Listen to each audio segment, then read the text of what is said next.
ये उनको एहसास दिलाते हैं कि किस तरह से हमेशा से कुछ लोग तो अंधविश्वास की हद तक चले जाते हैं। वो नरेंद्र मोदी को तो मोदी जी को चाय वाला कहना सही नहीं है, बल्कि उनको चाय वाले का बेटा कहना सही। इस तौर पर इलेक्शन से पहले जो है वो लोगों की उम्मीद करते हैं व्यूअर्स आप सब खैरियत से होंगे। ये कैसे मुमकिन है कि एक पॉलिटिकल लीडर और एक ही पॉलिटिकल पार्टी किसी मुल्क पर पिछले 10 सालों से हुकूमत कर रही है? या तो ये तब पॉसिबल है जब उस पॉलिटिकल लीडर ने उस मुल्क से गुर्बत और बेरोजगारी का खात्मा कर दिया हो, या फिर उस मुल्क की जनता उस पॉलिटिकल लीडर से खुश हो और खुशहाल भी हो। मगर जब हम नरेंद्र मोदी की बात करते हैं तो इस केस में बिल्कुल भी ऐसा नहीं है, क्योंकि नरेंद्र मोदी ने इंडिया से ना तो बेरोजगारी और ना ही गुर्बत का खात्मा किया है। मगर फिर भी हैरानकुन बात यह है कि यहाँ की जनता नरेंद्र मोदी से खुश है और उसकी पार्टी को जितवाना भी चाहती है।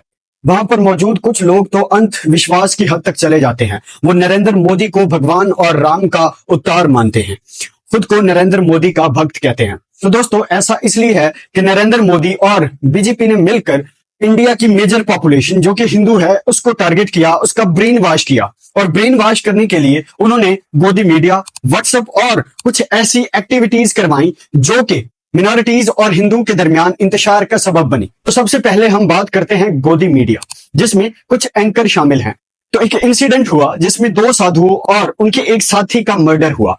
अब उन पर सस्पेक्ट था कि ये तीनों लोग जो हैं चाइल्ड किडनैपर हैं। तो कुछ लोगों ने मिलकर इन 3 लोगों का मर्डर कर दिया। अब इस मर्डर को रिजॉल्व करने के लिए करीबन 101 लोगों को जो है वो अरेस्ट किया गया। तो एक एंकर अर्नब गोस्वामी जो कि फॉर्मर एडिटर हैं रिपब्लिक टीवी के, उन्होंने बड़ी बेशर्मी से टीवी चैनल पर बैठते हुए कहा कि ये जो 101 लोग अरेस्ट हुए हैं ये सभी के सभी मुसलमान हैं। लेकिन इससे पहले ही अनिल देशमुख ने यह बता दिया था कि जितने भी लोग अरेस्ट हुए हैं वो सब के सब हिंदू हैं। अब ये फेक न्यूज फैलाने के लिए अर्नब गोस्वामी के ऊपर एफआईआर भी हुई और उन्हें काफी ज्यादा ट्रायल्स भी फेस करना पड़े। गोदी मीडिया के और एंकर जैसे कि अमन चोपड़ा, सुधीर चौधरी जो कि बीजेपी के फेवर में न्यूज फैलाते हैं, इवन के वो लोग रुपए के गिरने के भी फवायद बताते हैं, महंगाई के लिए आम जनता और किसानों को जिम्मेदार ठहराते हैं, जो कि काफी मुजाहिका खेज बात है। अब अगर कहीं पे कोई मुसलमान अगर हिंदू को कत्ल कर जाता तो ये लोग जो है वो क्या करते हैं, इस खबर को बहुत ज्यादा जो है वो बूम करते हैं, उसको फैलाते हैं और अपने व्हाट्सएप मीडिया के थ्रू और अपने मीडिया के अंदर, न्यूज चैनल के अंदर ये डिक्लेयर करने की कोशिश करते हैं कि जितने भी मुसलमान हैं वो हिंदुओं को खत्म करना चाहते हैं।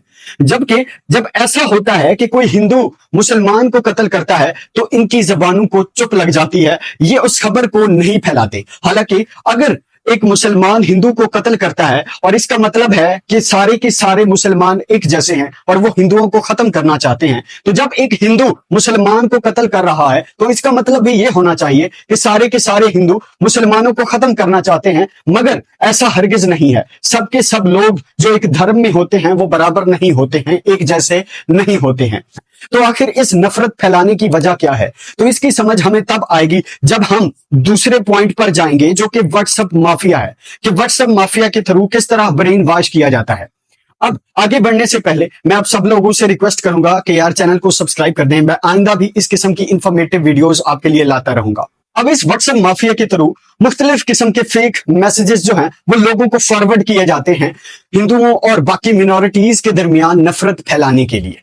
अब अगर गवर्नमेंट चाहे तो वो इन मैसेजेस को, जिसने सबसे पहले ये मैसेज सेंड किया था, उसको पकड़ सकते हैं। मगर ये मैसेज करने वाला और ये करवाने वाले कौन होते हैं? बीजेपी के आईटी सेल इसमें इन्वॉल्व होता है। तो भला क्यों हुकूमत उनको पकड़ेगी? तो अब समझते हैं इस व्हाट्सएप माफिया को कि किस तरह वो लोगों का ब्रेन वॉश करती है। तो सबसे पहले ये लोग जो है वो नफरत फैलाने वाले मैसेजेस फॉरवर्ड नहीं करते, बल्कि ये सबसे पहले ये जो हिंदूज होते हैं उनको एहसास दिलाते हैं कि किस तरह से हिंदू जो है वो एक ग्रेट कौम थी, उनकी किस तरह से बहुत बड़ी हिस्ट्री थी, उनको उनकी डिग्निटी का एहसास दिलाते हैं।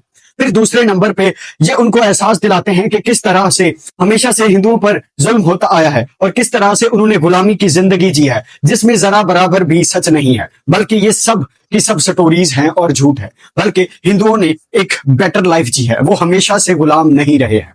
अब वो क्या करते हैं? तीसरे नंबर पर लोगों के दिल में, हिंदुओं के दिल में क्या करते हैं कि डर बिठाने की कोशिश करते हैं और ये रियलाइज करवाते हैं कि बाकी जितनी भी जो मिनॉरिटीज हैं, जैसे कि मुसलमान हैं, ईसाई हैं या कांग्रेस है, इवन पाकिस्तान, चाइना, यूएसए, ये लोगों को एहसास दिलाते हैं कि ये सब foreign agencies, Pakistan, China, Congress, ये सब मिलकर हिंदुओं को खत्म करना चाहते हैं। ये लोगों को एहसास दिलाते हैं कि हिंदू कौम जो है वो खतरे में है।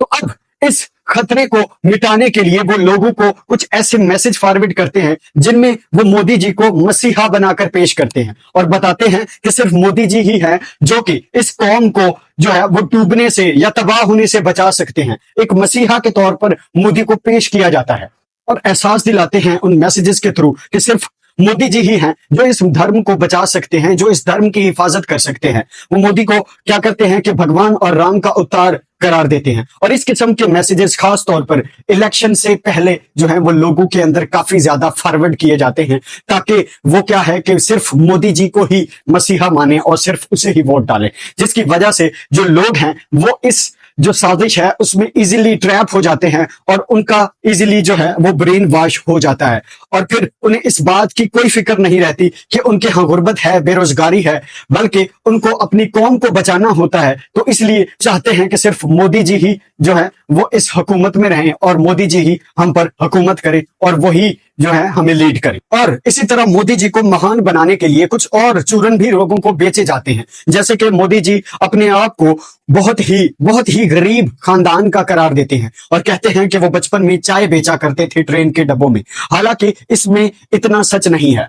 मोदी जी खुद चाय नहीं बेचा करते थे, बल्कि उनके वालिद जो है वो चाय बेचा करते थे और मोदी के मजीद जो है वो 5 भाई थे। अब जिस भाई का नंबर आता था वो उस दिन अपने बाप की जाकर मदद करता था। तो मोदी जी को चाय वाला कहना सही नहीं है, बल्कि उनको चाय वाले का बेटा कहना सही है। इसी तरह मोदी जी खुद को महान साबित करने के लिए लोगों को ये टोपी करवाते हैं कि उन्होंने इस मुल्क के लिए अपनी पत्नी को छोड़ दिया, अपने परिवार को छोड़ दिया। हालांकि इस बात में कोई भी सेंस नहीं है कि अपने मुल्क के लिए पत्नी और परिवार को छोड़ा जाए। जब ये सब भी काम ना करे तो मोदी जी को स्क्रीन पर लाने के लिए जो बाकी पॉलिटिकल लीडर हैं उनको डिफेम किया जाता है। जैसे कि राहुल गांधी को उन्होंने पप्पू करार दिया, उनकी स्पीचेस के कुछ पार्ट्स लेकर उन पर मीम्स बना दी। हालांकि वो एक अच्छे लीडर हैं, उन्होंने बहुत सी यूनिवर्सिटीज में अनस्क्रिप्टेड स्पीचेस की हैं, बगैर किसी स्क्रिप्ट के वो लोगों के साथ कनेक्ट रहते हैं। इसी तरह जब मोदी जी ने बहुत सारा पैसा अडानी को दिया तो उन्होंने कहा कि जितना पैसा मोदी जी ने अडानी को दिया उतना ही पैसा वो गरीबों को देंगे, क्योंकि मोदी जी जो हैं वो अंबानी अडानी के हैं और वो गरीबों के हैं, तो इसलिए वो गरीबों के साथ रहेंगे और वो पैसा गरीबों को देंगे। जिस पर मोदी जी ने उनका मजाक भी उड़ाया कि वो जो है वो गरीबों की आदतों को खराब कर रहे हैं। और मैं देश को फिर से दोहरा के कह रहा हूं, जितना पैसा नरेंद्र मोदी जी ने इनको दिया है ना, उतना ही पैसा हम हिंदुस्तान के गरीब लोगों को देने जा रहे हैं। तो दोस्तों इन शॉर्ट ये कि हिंदुओं का गोदी मीडिया के थ्रू और व्हाट्सएप माफिया के थ्रू ब्रेन वॉश किया जाता है और उन्हें डिक्लेयर कराया जाता है कि वो लोग जो हैं वो खतरे में हैं, हिंदू जो कौम है वो खतरे में है और उस खतरे को मिटाने के लिए एक ही मसीहा है, नरेंद्र मोदी। तो इसलिए फिर क्या करते हैं लोग, मोदी जी को भगवान का और राम का अवतार मानते हैं। गुर्बत और बेरोजगारी होने के बावजूद भी नरेंद्र मोदी की पार्टी को सपोर्ट करते हैं, उसे जितवाना चाहते हैं। तो दोस्तों आज के लिए इतना ही। वीडियो को लाइक करें, चैनल को सब्सक्राइब करें। मिलते हैं किसी नेक्स्ट इंफॉर्मेटिव वीडियो में। अल्लाह हाफिज।